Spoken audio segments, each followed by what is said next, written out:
El mensaje llegó un martes por la noche, sin aviso y sin pudor, como si el tiempo no hubiera pasado.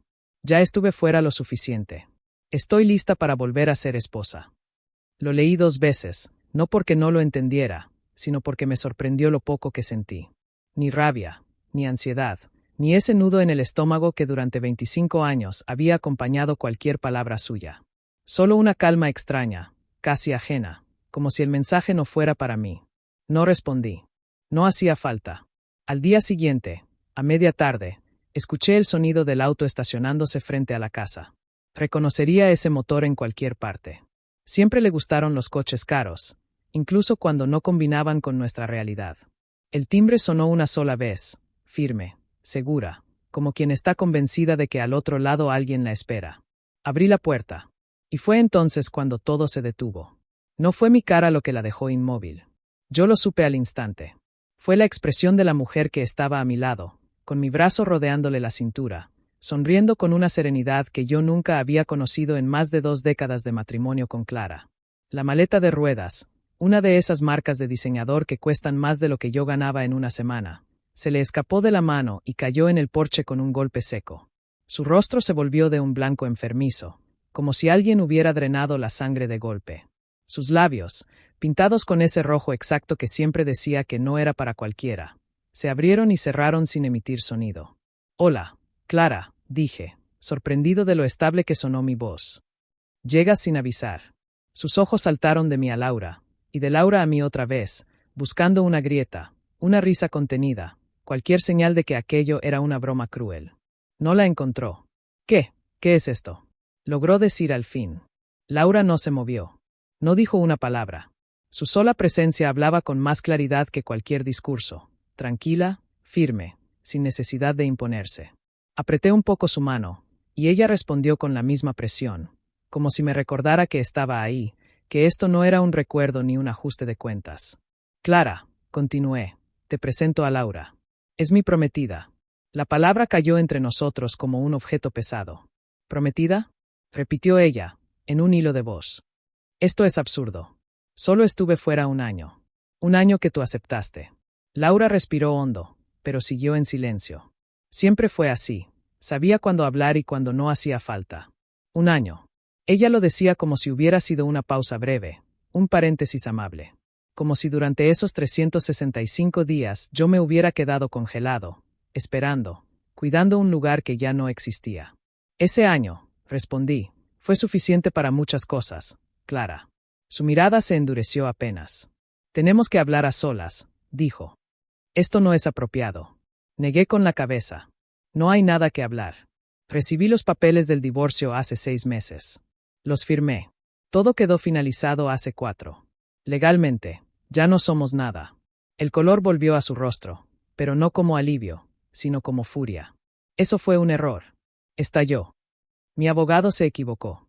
Yo nunca quise divorciarme de verdad. Solo necesitaba espacio. Tiempo para pensar». Laura dio un paso adelante, con una calma que me sostuvo. «Creo que deberías irte», dijo, sin levantar la voz. «Esta ya no es tu casa». Clara la miró como si acabara de aparecer de la nada. «¿Y tú quién te crees para decirme eso?», escupió. «Yo elegí los muebles. Yo decoré cada habitación. Yo planté los rosales del jardín. Era tu casa», dije. «Ya no. Firmaste la renuncia junto con el divorcio. Todo está en los documentos». No añadí lo que realmente pensaba, que si hubiera leído con atención, en lugar de mandar fotos desde playas lejanas, lo habría sabido. Su respiración se volvió irregular. Y entonces llegaron las lágrimas. Dramáticas, precisas, ensayadas durante años. Las manos perfectas cubriéndole el rostro, los sollozos que antes me desarmaban. «¿Cómo pudiste hacerme esto?», lloró. «Te di los mejores años de mi vida». Casi me reí. Los mejores años. 25 años trabajando 12 horas diarias en el taller que heredé de mi padre. 25 años posponiendo mis propios planes para sostener una vida que nunca parecía suficiente para ella. «Tú te fuiste», dije, conteniéndome. «Dijiste que el matrimonio te asfixiaba, que yo era predecible. Aburrido. Fueron tus palabras». Estaba confundida, se defendió. «El terapeuta dijo que era normal tener dudas». «No fueron dudas», respondí. «Fue una decisión». Querías jugar a ser libre sin soltar la red de seguridad. Algo cambió en su mirada. La vulnerabilidad se evaporó. Así que esto es venganza, dijo con frialdad. Encontraste a esta mujer solo para castigarme. No, contesté. Esto es consecuencia. Laura era real. Nuestra vida era real. Y por primera vez en años, también lo era la mía. El silencio se volvió espeso. Desde el interior de la casa, el viejo reloj del vestíbulo marcó los segundos con paciencia implacable. Clara siempre quiso reemplazarlo. Decía que era anticuado. Laura rompió el silencio. Voy a preparar café, me dijo. Tú termina aquí. La besé en la mejilla. Clara se estremeció como si la hubieran golpeado. Cuando Laura desapareció dentro, Clara dio un paso hacia mí. Su perfume caro me golpeó de lleno, cargado de recuerdos que ya no dolían como antes. No seas impulsivo, susurró. Esa mujer es solo una fase. Tú y yo tenemos historia. Reí. Una risa seca, cansada. Tenemos una farsa, le dije. 25 años de ella. Sus ojos se llenaron otra vez de lágrimas, pero esta vez no supe si eran reales. Entonces todo fue para nada, murmuró. No, respondí. Fue una lección. La observé recoger su maleta. Cuando se dio la vuelta por última vez, vi algo que no había visto en años: derrota. Esto es un adiós, dijo. Fue un adiós hace un año, respondí. Tú no quisiste escucharlo. Su auto desapareció al final de la calle. Laura regresó con 2 tazas de café. Nos quedamos en el porche, viendo caer la tarde. No hablamos. No hacía falta. Nos quedamos de pie en el porche durante varios minutos, mirando una calle que ya había vuelto a ser normal, como si nada extraordinario hubiera ocurrido allí. El café humeaba entre mis manos, pero apenas lo probé. Laura tampoco parecía tener prisa. Siempre tuvo ese talento, no llenar los espacios por incomodidad. ¿Estás bien?, preguntó finalmente, apoyando el hombro contra el mío. Mejor de lo que esperaba, respondí con honestidad. Pensé que me sentiría culpable o confundido. Pero siento alivio. Asintió, como si esa respuesta confirmara algo que ya sabía. Cerró la puerta con suavidad y me rodeó por detrás, sin apretar, solo estando. Durante años, Clara había usado el contacto físico como moneda de cambio. Con Laura, el contacto era simplemente presencia. Esa noche cenamos pasta casera en la mesa del comedor que yo mismo había construido. Clara siempre la había despreciado, demasiado rústica, poco elegante. Para mí, siempre había sido sólida, honesta, como la vida que estaba aprendiendo a construir. El teléfono empezó a vibrar antes de que termináramos el primer plato. 1 vez. 2. 5. ¿Vas a contestar?, preguntó Laura. Apagué el sonido. No hace falta. Mentí un poco. Sabía exactamente quién era y qué quería, pero no estaba listo para enfrentar ese coro de reproches. Más tarde, cuando Laura ya dormía, revisé los mensajes. 16. El primero exigía hablar como adultos. El quinto me acusaba de reemplazarla. El 10º aseguraba que Laura solo estaba conmigo por dinero. El último, enviado cerca de la medianoche, prometía que me arrepentiría. Le mostré todo a Laura al día siguiente, en la cama, con la luz de la mañana entrando por la ventana. Los leyó sin prisa y me devolvió el teléfono. Está asustada, dijo. Pensó que su año fuera era una pausa, no un final. Tenía razón. Durante 12 meses, Clara creyó que la vida se congelaría esperándola. Que al volver, todo estaría exactamente donde lo dejó. Eso ya no es mi problema, dije. Lo sé, respondió. Pero prepárate. No se va a rendir fácilmente. No imaginé cuán cierto sería eso. 3 días después, estaba en el taller, con las manos negras de grasa, revisando el motor de un camión de reparto, cuando Marta, mi secretaria, asomó la cabeza por la puerta con gesto tenso. Hay una mujer afuera diciendo que es tu esposa, dijo. Insiste en verte. Exesposa, corregí. Y dile que estoy ocupado. Ya lo hice. Dice que va a esperar. Suspiré. Clara siempre había confundido insistencia con derecho. Cuando salí a la sala de espera, la encontré sentada hojeando una revista de coches sin verla realmente. Se levantó al verme. Necesito 5 minutos, dijo. Solo 5. Miré alrededor. 2 mecánicos fingían trabajar. Marta sostenía el teléfono, lista para intervenir. Afuera, acepté. No aquí. En el estacionamiento, se apoyó contra mi camioneta vieja. Otra cosa que siempre había despreciado. Cometí un error, empezó. Me dejé influenciar por ideas estúpidas. Pero ahora veo que lo que tenía contigo era real. ¿Un error? Repetí.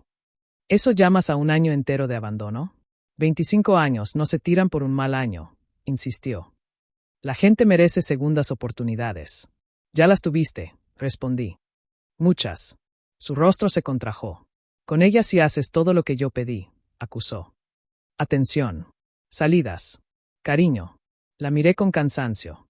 Porque Laura me ve, dije. Me escucha.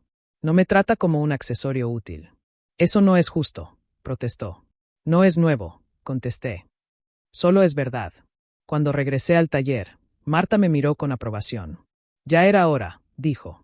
Ojalá ahí hubiera terminado todo. Una semana después, recibí la llamada de Lucía. No era mi hija biológica, pero la había criado desde los 7 años. La había llevado a la escuela, a recitales, había pagado parte de su universidad. Siempre me llamó papá. Papá, dijo con voz tensa.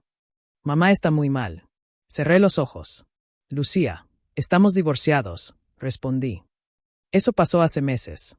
Pero llevaste a otra mujer a la casa, reclamó. ¿Cómo crees que se siente? Respiré hondo. Tu madre se fue hace más de un año. Yo reconstruí mi vida. No hubo traición de mi parte. Ella te ama, insistió. Solo estaba confundida. No, dije con suavidad. Amaba la seguridad. Hubo silencio al otro lado. No sé qué pensar, admitió finalmente. Pero verla sufrir es difícil. Lo entiendo, respondí. No te pido que elijas. Solo que no me juzgues sin toda la historia. Colgué agotado. Esa noche, Laura escuchó en silencio mientras le contaba todo. Va a empeorar antes de mejorar, dijo. Personas como Clara no aceptan perder el control. ¿Qué más puede hacer? Pregunté. Laura me miró con seriedad. No subestimes a alguien desesperado. 2 semanas después, lo entendí. Llegué al taller y Marta me esperaba con una carta en la mano. El dueño del edificio recibió una queja formal, dijo. Ruido. Contaminación. Reconocí el nombre al final antes de terminar de leer. Clara seguía usando mi apellido. Quiere destruir mi negocio, murmuré. Pasé semanas entre inspecciones y papeleo. Todo estaba en regla, pero el desgaste era real. Y no fue lo único. Empezó a aparecer donde sabía que estaríamos. El supermercado. El cine. La cafetería del domingo. Nunca hablaba. Solo miraba. Una noche, después de otra coincidencia, Laura explotó en el auto. No puedo vivir así, dijo. Siento que nos vigila. Hablaré con mi abogado, prometí. No quiero una guerra, respondió. Solo paz. Cuando llegamos a casa, se fue directo a la habitación. Me quedé sentado en la sala, sintiendo como la felicidad que había encontrado empezaba a resquebrajarse. Marqué el número de Lucía. Necesito que hables con tu madre, dije. Esto se está saliendo de control. Ya lo intenté, respondió. No escucha. Entonces esto no puede seguir, afirmé.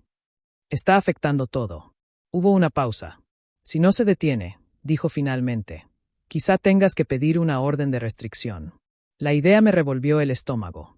Pero el destino aún tenía otra revelación preparada. 2 días después de hablar con Lucía, recibí una llamada de un número que no tenía guardado. Dudé antes de contestar, pero algo, intuición, quizá cansancio, me dijo que lo hiciera. ¿Hablo con Daniel Rojas? Preguntó una voz masculina. Sí, respondí. ¿Quién habla? Me llamo Mark Evans. Soy alguien que conoció a Clara durante su año fuera. Sentí como el aire cambiaba de densidad. Ajá, dije con cautela. Voy a ir directo, continuó. Clara me ha estado contando una versión de su historia en la que tú eres el villano.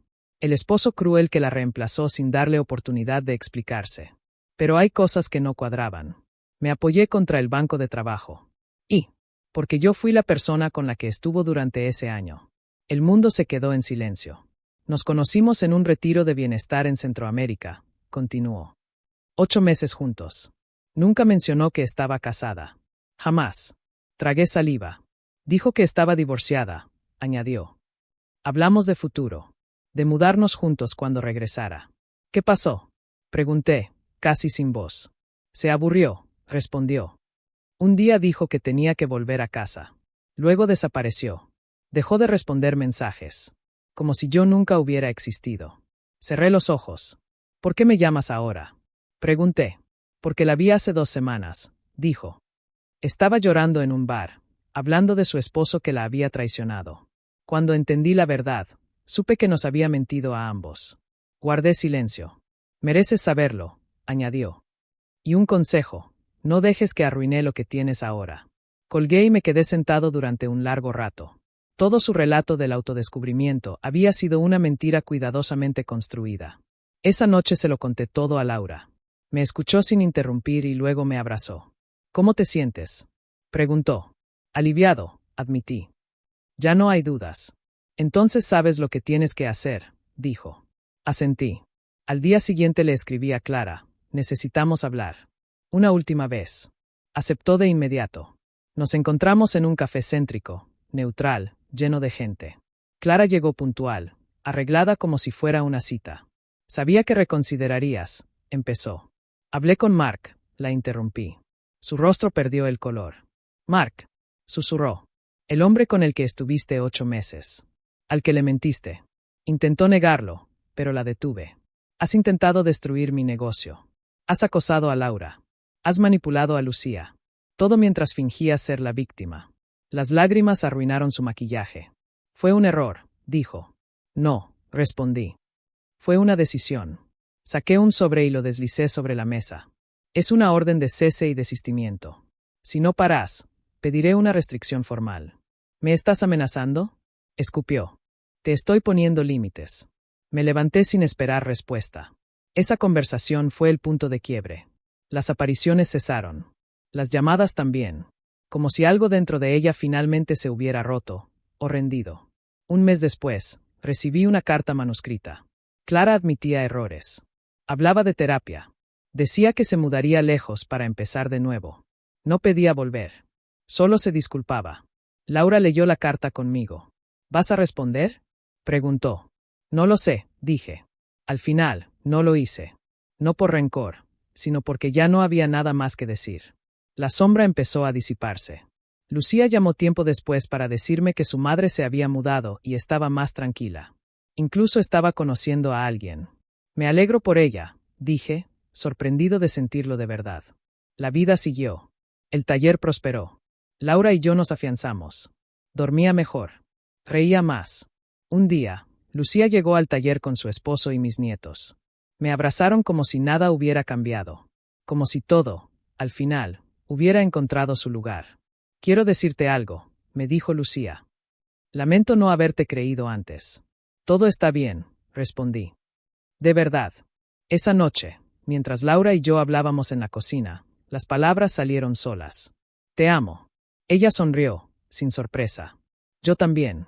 Nos besamos sabiendo que no era un comienzo impulsivo, sino una elección consciente. Meses después, una tarde tranquila, Laura me miró desde el porche. ¿Alguna vez te casarías de nuevo? Preguntó. Pensé en el pasado. Luego en ella. Contigo, sí. Sonrió. Y tiempo después, sin anillos caros ni discursos grandilocuentes, fue ella quien me lo pidió. Cásate conmigo. Sí, respondí. 1000 veces sí. Nos casamos en abril, un sábado luminoso, en el jardín de la casa de Laura. No hubo grandes invitaciones ni música estridente. Solo personas que realmente estaban ahí porque querían estarlo. Lucía vino con su esposo y los niños. Los hijos adultos de Laura viajaron desde lejos. Marta del taller apareció con un vestido que jamás la había visto usar. Algunos amigos cercanos completaron el círculo. No hubo discursos largos ni promesas infladas. Cuando el juez de paz nos declaró marido y mujer, sentí algo que jamás había sentido en mi primer matrimonio: tranquilidad. No era euforia ni vértigo. Era certeza. Esa noche, mientras nos preparábamos para irnos a pasar unos días a la montaña, mi teléfono vibró. Un mensaje de un número que no tenía guardado.